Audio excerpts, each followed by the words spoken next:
So hello dear friends, आज मैं फिर से वेलकम करता हूं अपने नए पॉडकास्ट में आप सभी का जो भी मुझे सुन रहे हैं।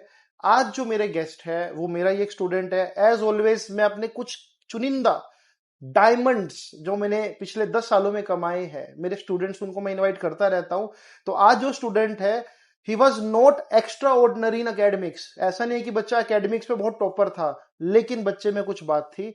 इसने एक बहुत इंपॉर्टेंट एग्जाम जो कि आर्किटेक्ट बनने के लिए चाहिए होता है, नाटा, वो क्वालिफाई करा। और इसने लेटर ऑन ये रियलाइज करा कि इसको आर्किटेक्ट बनना था। तो ये पॉडकास्ट उन सभी बच्चों के लिए है जो बच्चे नॉन मेडिकल में है और वो सोच रहे हैं कि अदर देन जेई या अदर देन बीटेक हमारे पास क्या क्या करियर ऑप्शन हो सकते हैं। So without any delay I want to invite mister Harshiv Kalra.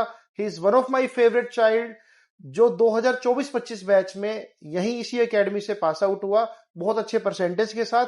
बाकी हर्षिव अपने बारे में बताएगा कि हर्षिव ने ये ड्रीम कब देखा कि उसको जेई को बायकट करना है, बीटेक को बायकट करना और एक आर्किटेक्ट बनना है। तो Harshiv, you are most welcome at my podcast. Good morning sir and thank you for inviting me in this podcast.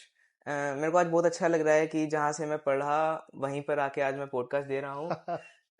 और बस मैं यही कहना चाहूँगा कि मेरे को आर्किटेक्ट फील्ड इसलिए अच्छी लगी क्योंकि it was something different. Everyone is going to BTech, so I am chosen to do something different.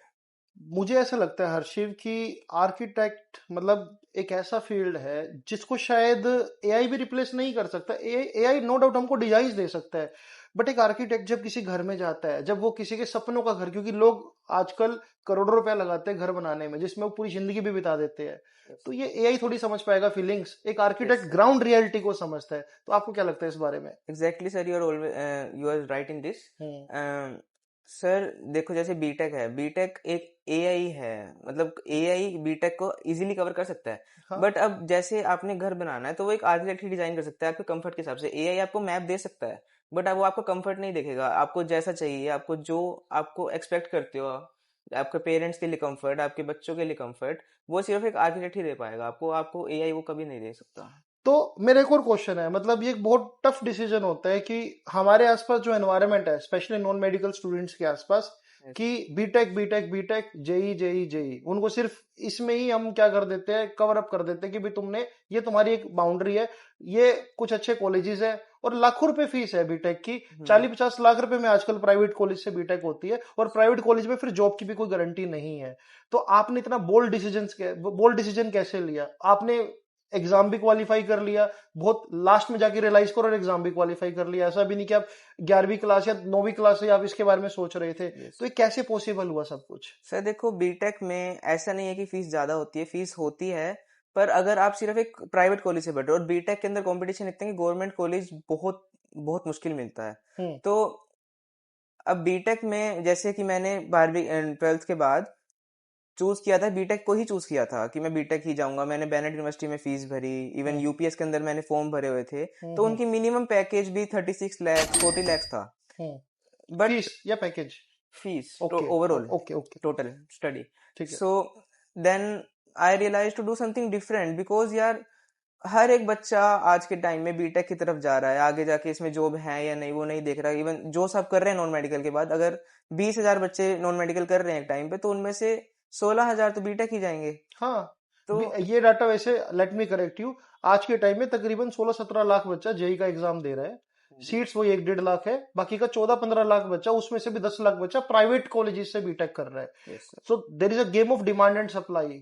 Supply बहुत ज्यादा, लेकिन डिमांड नहीं है इतनी इंजीनियर्स की। तो सर अब सपोज आगे जाके ऐसा हो कि एआई सब कुछ ले गया, तो बीटेक वाले कहाँ जाएंगे? हाँ, तो इसलिए choose something different, don't go where everyone is going. और वो हम आजकल न्यूज में देख भी रहे, बड़ी बड़ी जो एआई कंपनीज है वो एक साथ 50,000 वर्कर्स को फायर कर रही है ना, हर साल जो है।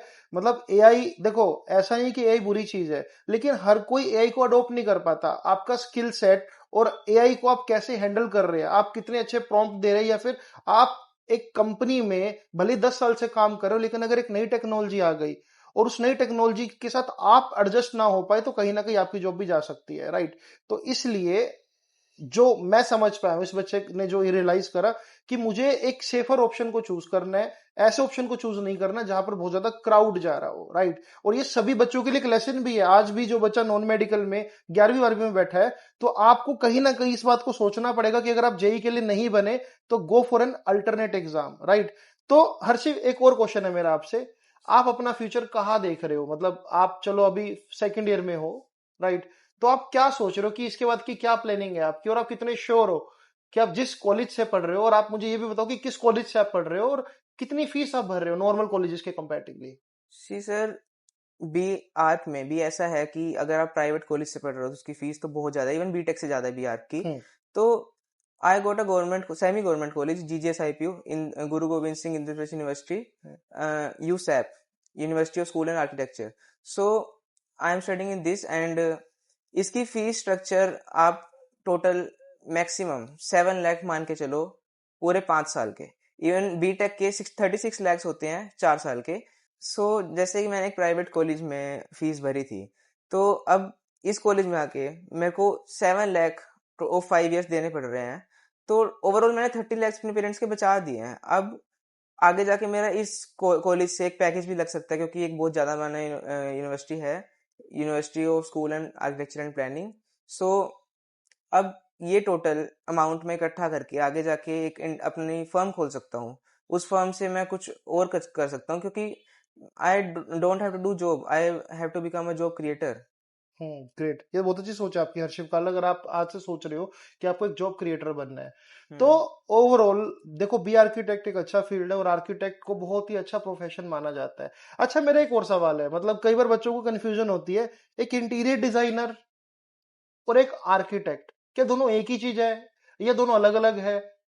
ये कैसे आप मतलब एक्सप्लेन करोगे मतलब सर ऑडियंस को मेरी? देखो, इन शॉर्ट, अगर आर्किटेक्ट एक बाहर का स्ट्रक्चर बनाता है तो उस बिल्डिंग की जान इंटीरियर डिजाइनर देता है। अच्छा। अब जैसे आर्किटेक्ट प्लान करता है कि जैसे आपका ये स्टूडियो है, हाँ। तो इसके अंदर मतलब कौन सा रूम किधर होगा, सामने आपके कंफर्ट के हिसाब से बाथरूम कहाँ होगा, आपका लॉबी कहाँ होगी, ये सब को डिसाइड करता है। अब एक इंटीरियर डिजाइनर ये डिसाइड करेगा कि इस रूम के अंदर ये टेबल कहाँ होगा, कौन सा पेंट होगा, क्या ओके। चीज इस रूम पे सूट किस करेगी। तरह की कपबोर्ड होगी, किस तरह की यस, अलमीरा होगी, एस्थेटिक लुक देना, एस्थेटिक लुक जेंजी देना। लैंग्वेज में उसको एस्थेटिक बनाना। Yes sir. या फिर डिमांड के अकॉर्डिंग, मतलब जैसा प्रोफेशन है कुछ वैसा उसको टच देना। यस। अच्छा, ये फर्क है। तो क्या इंटीरियर डिजाइनर बनना भी एक अच्छा ऑप्शन रहेगा, या आर्किटेक्ट हमेशा एक, मतलब दोनों में से किसको आप हाई रेटिंग देना चाहोगे? Interior designer mostly mostly job करता है, बट ओके। आर्किटेक्ट के पास ऑप्शन होता है कि वो एक खुद का फर्म खोले। अब बी आर फील्ड के बाद ऐसा तो नहीं कि मैं सिर्फ एक फर्म ही खोल सकता हूँ, हाँ। मैं कहीं पे भी जा सकता हूँ, मैं कार डिजाइन में जा सकता हूँ, मेरे पास बहुत सारे ऑप्शंस होंगे। But okay. इंटीरियर डिजाइनर के पास ये एक ही ऑप्शन है कि वो एक आर्किटेक्ट के नीचे काम कर सकता है, या फिर मैं इस फील्ड से नहीं बिलोंग करता, बाकी तो मुझे इस बारे में पता नहीं, बट ठीक है। According to me. तो हर्षिव, आपकी इस ओवरऑल जर्नी में हम्म। आप अपने स्कूल, अपने पेरेंट्स या अपने टीचर्स का कितना थैंकफुल रहोगे? मतलब आप जैसे कि आपकी 11वीं 12वीं में जहां से भी स्कूलिंग हुई, जहां से आपने कोचिंग ली, और आपका पेरेंट्स का क्या इसमें अब योगदान है, जो आपने एग्जाम भी क्लियर किया, जो आपको मतलब कम से कम इतना कॉन्फिडेंस दे रहा है कि आप इतने कम टाइम में आपने एक एग्जाम क्लियर कर लिया? फर्स्ट ऑफ ऑल, मेरा स्कूल मोनफोर्ट वर्ड स्कूल, जहाँ की मेरे को बहुत अच्छा एनवायरनमेंट मिला। ओके। उसके बाद आपकी एकेडमी, जहाँ पे मेरे को समझ आया कि पढ़ना कैसे है, मेरे को अच्छे मार्क्स स्कोर करने की कॉन्फिडेंस मिला।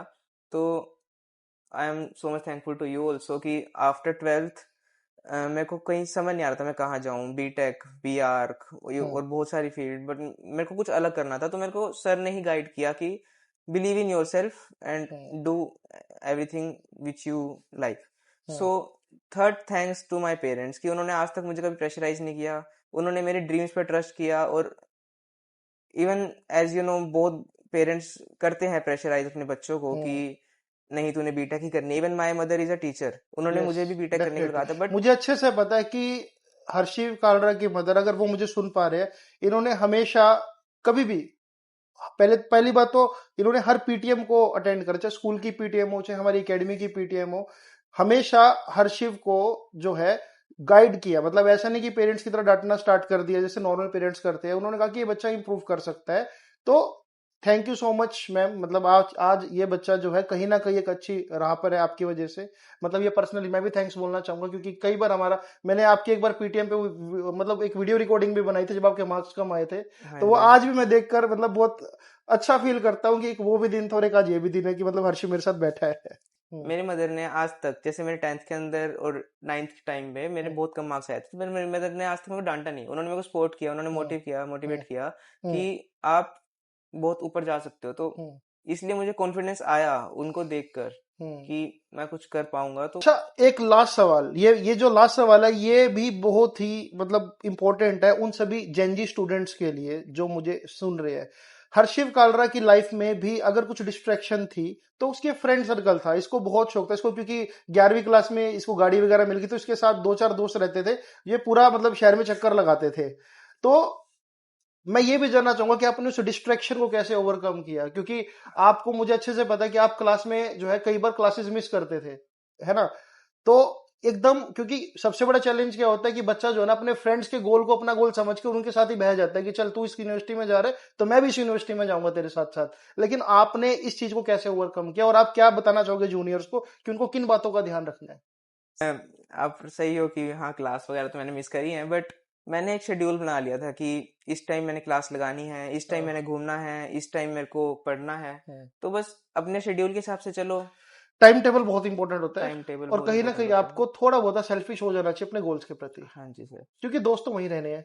यस। दोस्तों से तो हम जब कुछ अमीर हो जाएंगे तो अच्छी जगह पार्टी करेंगे ना, कब तक हम वही वैसे ही है ना। हम्म। लाइफ स्टाइल बहुत मैटर करता है। अगर आपका लाइफ स्टाइल अच्छा है तो आपके दोस्तों को भी अच्छा लगेगा और आपको भी अच्छा लगेगा। तो टेम्परेरी कंफर्ट में मत जाओ, लॉन्ग विजन के साथ अपने गोल को संवारो, अपने करियर को ऐसा बना दो कि वो एक मिसाल बन जाए। राइट, तो इस पॉडकास्ट को हम यहीं पे ओवर करते हैं। मुझे काफी अच्छा लगा, आज बहुत सारी बातें होगी हर्षिव के साथ, और मिलते हैं आपसे मेरे नेक्स्ट पॉडकास्ट में फिर से मैं किसी स्टूडेंट को लेकर आऊंगा जो अपनी लाइफ जर्नी आपसे शेयर करेगा और आपको मोटिवेट करेगा। Thank you so much for watching.